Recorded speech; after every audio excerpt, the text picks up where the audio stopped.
कर से पार करेंगे तो आपको गुरु। अरे किसी वहावे गुरु बाटे, हर किसी वहावे गुरु बाटे, अब कहीं बारंबार हो, अब बतिया ने मान दिया। देखिए शिव गुरु है, बात मान लीजिए इनका, और शिव को गुरु बना करके अपना जीवन को धन कीजिए, आपका अपना जीवन को बिगड़ा हुआ जीवन को सुधार लीजिए।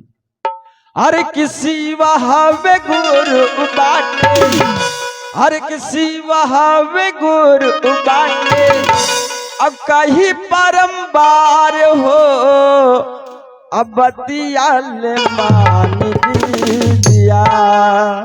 अली ही जिंदगी सुधार हो, बतिया ले मान दिया। जिंदगी सुधार हो, बतिया ले मान दिया। शिव हवे गुरु बाटे, शिव हवे गुरु बाटे, कहीं बारंबार हो, बतिया ले मान दिया। जिंदगी सुधार हो, बतिया ले मान दिया। जिंदगी सुधार हो, बतिया ले मान दिया।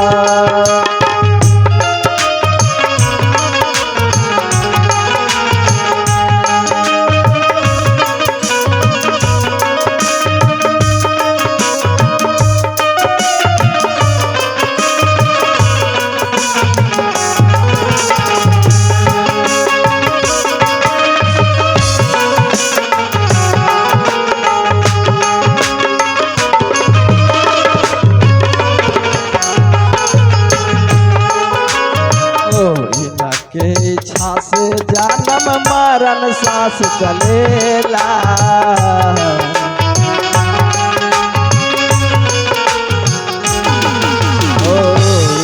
के इच्छा से जन्म मरण सांस चलेला।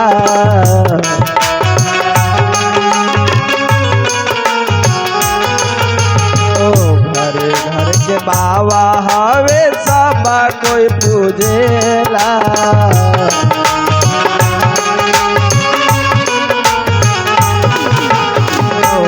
के इच्छा से जन्म मरण सांस चलेला।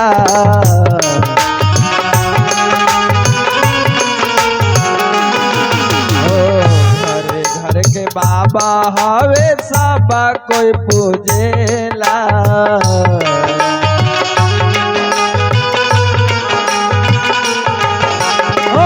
करुणा के सागर हवे, करुणा के सागर हवे, दया के भंडार हो, बतिया ले मान दिया। जिंदगी सुधार हो, बतिया ले मान दिया। जिंदगी सुधार हो, बतिया ले मान दिया।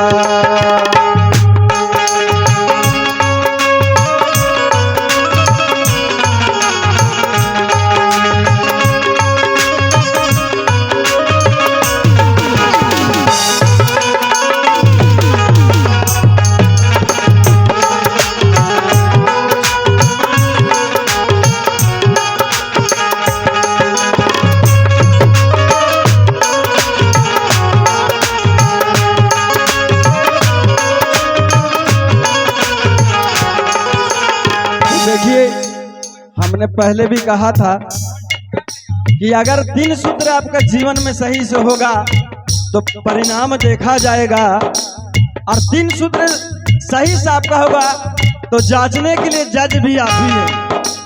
ये जांचने के लिए जज आप ही है कि मेरा 3 सूत्र सही हो रहा है या नहीं। तो कहा गया है अरे जाचा ले 3 सूत्र जज भी रउआ बानी।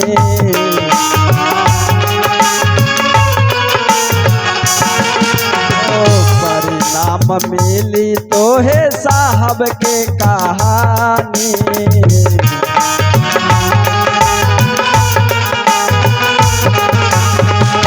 चली तीन सुतरे जज भी रउआ बानी।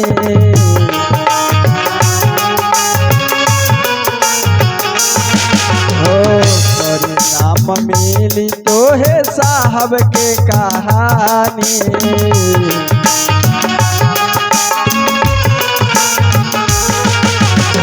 करुणा के सागर हवे, करुणा के सागर हवे, दया के भंडार हो, बतिया मानी दिया बगी सुधार हो, बतिया मानी जिंदगी सुधार हो, बतिया मानी दिया।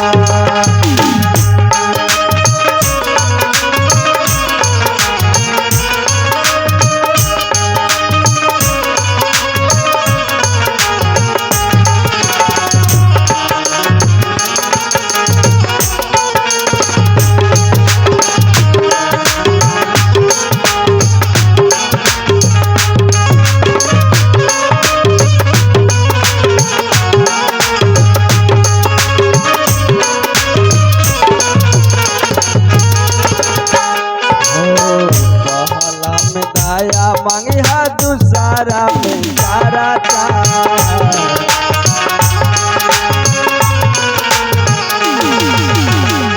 एकरे नाम शिव चर्चा है, एकरे नाम शिव चर्चा है। और शिव चर्चा में कोई खर्चा नहीं। तो कहा गया अरे पहला में दाया मांगिया दूसरा में चारा।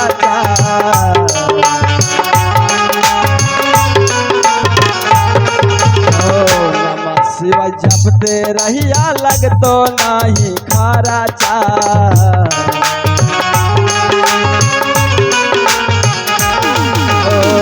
पहला में दाया मंगिया दूसरा में चारा चा।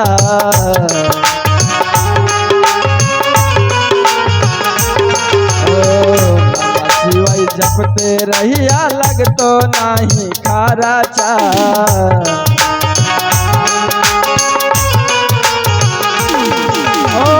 तीसरा में करी शिवा, तीसरा में करी शिवा, अब गुरु के प्रणाम जी।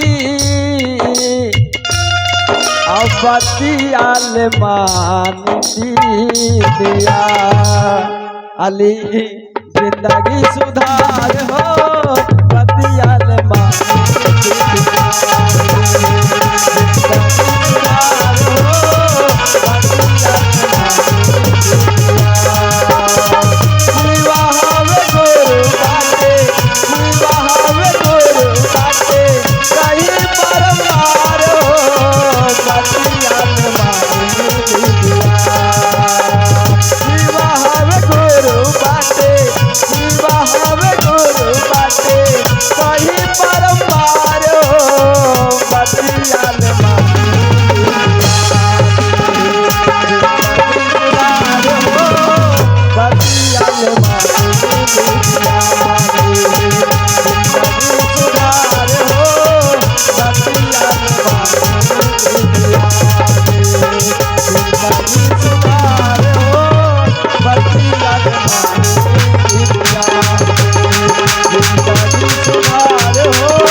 माने दिया।